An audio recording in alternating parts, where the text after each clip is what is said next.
त्यांचा आशीर्वाद असल्यामुळे मी पूर्ण उतरलो म्हणजे समाजात, आणि समाजासाठी मी पहिल्यापासून करण्याची माझी क्षमता होती आणि सगळ्याच करण्याची पद्धत होती की कारण मी राजांनी मला घडवलं तळेगाव, आणि राजांमुळे मी तळेगावात माझं वास्तव राहिलं, आणि बाळराजे आणि गोराजे जे होते आजीराजे त्यांच्यामुळे मी आज एवढ्या मोठ्या लेवलला आलेलो आहे. आणि अन्नदान हे जे साखळकरांनी सांगितलं की बाबा इथं अन्नदानाचं, ही अन्नदानाची सवय ही माझ्या आईवडिलांपासून मला पहिल्यापासून लागलेली आहे. परवा बिकुनाची मन शुद्ध तुझं गोष्ट आहे, पृथ्वी मोलाची, पृथ्वी मोलाची, हा पृथ्वी मोलाची, मन शुद्ध तुझं गोष्ट आहे, पृथ्वी मोलाची, तू चाल पुढं तुला रगड्या भीती कशाची, परवा बिकुनाची.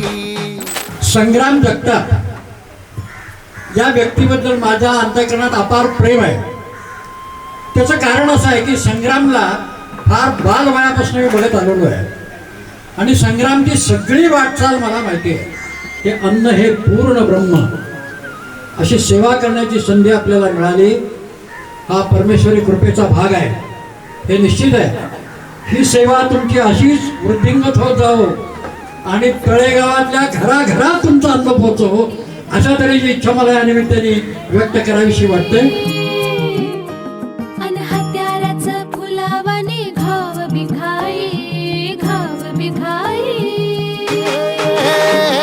ओळखी कसे औक्ष म्हणजे मोठी लढाई, आणि हत्याराचं फुलावानी घाव बिघाई, गळ्यामध्ये पडल त्याच्या माळी जयाची, गळ्यामध्ये पडल त्याच्या माळी जयाची. तू चाल पुढं, तू चाल पुढं, तू चाल पुढं, तुला रगड्या भीती कशाची, परवा बिकुनाची, मन सुद्धा तुझा गोष्ट आहे, पृथ्वी मोलाची, हा पृथ्वी मोलाची, मन सुद्धा तुझा गोष्ट आहे, पृथ्वी मोलाची, तू चाल पुढं तुला रगड्या भीती कशाची, परवा बिकुनाची.